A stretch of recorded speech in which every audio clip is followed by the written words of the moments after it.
오늘은 이것을 이용해서 건강과 맛을 때려잡은 세 가지 요리도 아닌 요리를 소개시켜 드리도록 하겠습니다. 맛도 맛이지만 가격까지 저렴해서 자주자주 해먹어도 금전적 부담이 없고 이 다이어트 효과까지 있으니 그래서 넌 뺐어? 썰맨도 2주간 약 5kg을 감량했다는 사실. 이렇게 튀겨 먹고 지져 먹고 볶아 먹어도 이 소화에 부담이 없고 원재료 자체가 식물성 단백질로 이루어져 있어 이 남녀노소를 넘어 채식주의자 또는 좋은 성분이 많은 껍질을 왜 버리냐 이 썰맨 미친 거냐? 이 욕하시는 건강 만능주의 댓글러들의 요리로도 손색 없는 이것을 이용한 튀김과 덮밥 찌개 요리까지 지금부터 시작해 보도록 하겠습니다. 오늘의 주인공 바로 스태미너 건강식 두부입니다. 오늘 준비한 두부는 식자재용으로 유통되고 있는 반판 판두부고요. 가격은 얼마일까요? 구독과 좋아요, 알람 눌러주시면 알려드릴게요. 진담입니다. 막 요래. 자, 가격은 4,000~5,000원대 형성되어 있고요. 자, 식자재 마트로 가시면 바로 구하실 수가 있습니다. 오늘의 선수는 해물감침입니다. 감침이 협찬 좀 해줘라. 이 해외에서 죽어도 구할 수가 없다 그러면 은메다시다로 대체가 가능합니다. 여기서 우리가 궁금한 것은 식자재용 반판 두부와 풀무원 같은 데서 나오는 두부하고 무슨 차이가 있는 거냐 궁금하실 텐데요. 이 수입산과 국산 콩의 생산지 차이도 물론 있겠지만 이 두부를 만드는 과정에서 콩을 끓일 때 거품을 적게 나게 하고 두부의 응고력을 높이기 위해서 소포제, 유화제, 화학응고제를 사용하는 경우가 있는데요. 이런 화학적 처리 과정을 했느냐 안 했느냐를 따져보는 게 가격보다 훨씬 더 중요합니다. 그래서 식자재용 두부의 경우 깨끗한 물에 담궈서 이런 화학용제들을 희석시켜주는 게 가격보다 훨씬 더 중요하겠죠. 자, 오늘 첫 번째 메뉴는요, 바로 두부를 으깨서 고기 맛을 내보도록 하겠습니다. 동그랑땡, 조금 있으면 추석이 이제 다가오지 않습니까? 이렇게 두부를 으깨서 사용하시면 되는데, 이렇게 두부를 으깰 때 팁은요, 내가 싫어하는 사람 아주 으깨버릴 거야, 부셔버릴 거야. 자, 다음은요, 다지기입니다. 칼질하는 것도 이제 귀찮은 썰면 아니겠습니까? 자, 오징어 한 마리 준비해 주시는데요. 자, 오징어도 다이어트 칼로리가 너무너무 높다 하시는 분들은 오징어 안 넣고 그냥 야채만 많이 그냥 넣으시면 될 것 같습니다. 자, 홍고추 그리고 청양고추, 매운 거 좋아하시는 분들은 더 많이 넣으셔도 상관없고요. 뭐 양파라든지 호박이라든지 기타 이런 것들까지 싹 다 가르실 수 있으면 한 번에 가르시면 되는데, 아우, 저는 그냥 작아가지고.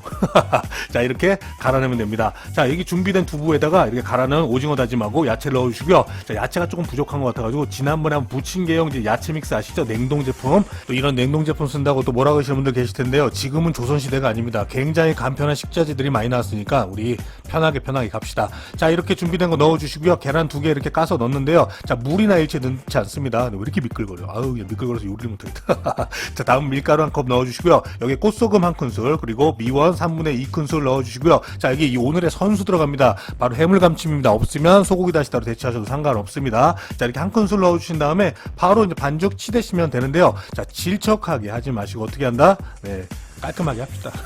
좀 덴직하게 하시면 됩니다. 오빠 질척거리는 거 싫어한다고 했지. 자, 손에 아유, 확 질척거려요. 그냥. 자, 이제 식용유를 듬뿍 준비해 주시고요. 열을 살짝 내주십니다. 너무 높은 온도는 안 된다는 거 알고 계시죠? 살짝 넣었을 때 이렇게 살짝 끌어올리는 방식이면 됩니다. 수저에다가 이렇게 이쁘게 만드신 다음에 모양 내려고 하지 마시고요. 그냥 내려주시면 끝나는 겁니다. 요리는 응용이고 센스입니다. 콩고기는 익히 들어서 알고 계실 텐데요. 이 두부고기는 한번 드셔보시면 어떻게 이 맛이 날 수가 있지 하면서 여러분들이 의심을 하시게 될 만큼 맛이 있습니다. 그러니까 어렵게 생각하지 마시고 썰맨이 알려드린 이 레시피 그대로 도전하시면 여러분도 맛있는 이 고기맛 ST 이 동그랑땡을 이 추석 때 그리고 마음껏 드실 수가 있는 겁니다. 자, 이렇게 다 익은 고기를, 이거 고기가 아니지, 그쵸? 두부? 고기 ST? 아무튼 이 고기 ST를 건져냈을 때 이렇게 채망에다가 건져내시면 기름기를 훨씬 더 잘 제거할 수가 있겠죠. 맛있는 고기 맛이 110% 납니다. 여러분 한번 도전해보시기 바라고요. 아빠의 술안주로 그리고 아이들의 간식으로도 손색이 없으니까요. 꼭 한번 도전해보시기 바랍니다. 자, 다음 두 번째 요리는요, 바로 건새우 두부덮밥입니다. 자, 스태미너식으로 그리고 다이어트식으로 제가 먹고 있기도 한데요. 정말 맛있습니다. 그리고 백종원 선배님께서 한번 올렸던 레시피를 제가 응용했습니다. 자, 고추기름에다가 대파기름 이렇게 내주시고요. 마늘 넣으셔가지고 이렇게 한번 볶아주게 됩니다. 자, 양파 넣으셔가지고 타지 않게 해주시고요. 여기다 건새우입니다. 건새우 한 줌을 넣어주시는데요. 이때 큰 사람 되려고 너무 큰 새우 넣으시면 안 됩니다. 랍스타 같은 거 넣으시면 안 돼요.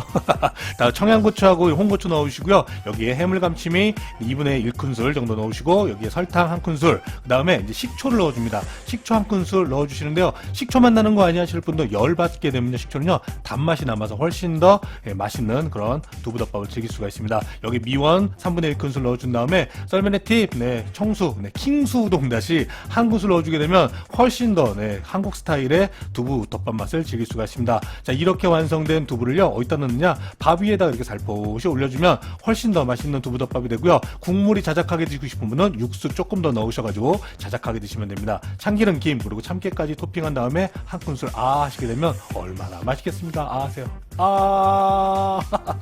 아이고 배고파. 이게 바로 다이어트의 폐해가 아닌 듯 싶습니다. 모든 게 다 먹을 거로고요.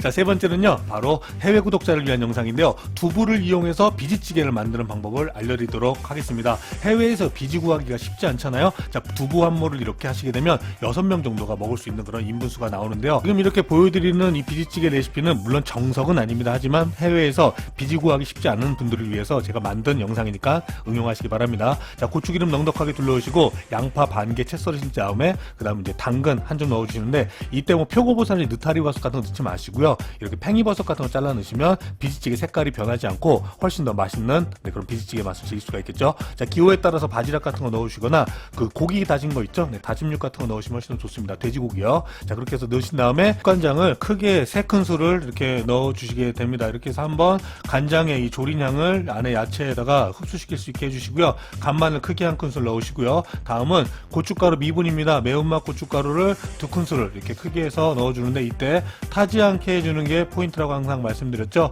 이때 웍해하지 마시고요, 들들들 중약불에서 살살 볶아주시면 됩니다. 물은 많이 넣지 마시고요, 살짝 넣으시고요, 뭐 육수 같은 거 넣으셔도 상관없습니다. 야채 육수, 멸치 육수 상관없고요, 여기에다가 으깨놨던 두부 한 모를 넣어주게 되면 얼추 끝난 겁니다. 이게 뭐라고 요리도 아닙니다. 자, 이때 중요한 거는요, 물의 양을 얼마나 잡고 이제 마무리할 것인가인데요, 저 같은 경우는 좀 된직한 비지찌개를 좋아하기 때문에 물의 양을 많이 넣지 않는데요, 혹시나 이제 이 된직한 거 싫어하시는 분들은 물 좀 더 넣으시면 됩니다. 여기 미원 3분의 2 큰술 넣어주고요, 소금 3분의 2 큰술 정도 넣으시면 됩니다. 그리고 여기 된직했을 때 물 넣는다고 제가 말씀드렸죠. 여기 육수라든지 물 넣은 다음에 농도를 맞추시면 됩니다. 이때 태우면 안 됩니다. 콩이 타게 되면요, 이 비지찌개는 순식간에 탑니다. 그리고 여기에다 해물 감침이 3분의 2 큰술 정도 넣으시고, 치킨 스톡 조금 넣습니다. 한 큰술 조금 안 되게 넣어주게 되면 훨씬 더 풍미 있는 맛이 완성이 됩니다. 제가 순두부찌개 할 때도 치킨 스톡으로 마무리한다고 말씀드렸었죠. 그 내용 그대로 응용했다고 보시면 됩니다. 자, 그리고 이 비지찌개를 끓이신 다음에 바로 드시지 마시고요, 1시간 정도 이렇게 숙성시킨 다음에 드시면 훨씬 더 맛있는 비지찌개의 맛을 즐길 수가 있는데요, 이 날콩 맛이 날 것 같은 그런 느낌마저 드는 이 두부찌개 한번 드셔보시기 바랍니다. 두부찌개가 아니지 비지찌개지. 자, 이렇게 대파 올려주시고요, 한 소끔 더 끓이셔가지고 드시게 되면 맛있는 비지찌개를 드실 수가 있습니다. 해외에서 이런 비지찌개 구리어하시는 분들 굉장히 많으시잖아요. 저 또한 겨울이 되면 한 번씩 이렇게 생각나는 그런 음식 중에 하나긴 한데요, 오늘 이렇게 정석 레시피는 아니었지만 여러분들을 위해서 만든 그런 레시피니만큼 한번 드셔보시고 평가해 주시기 바랍니다. 자, 그리고 아타임이었습니다. 아세요?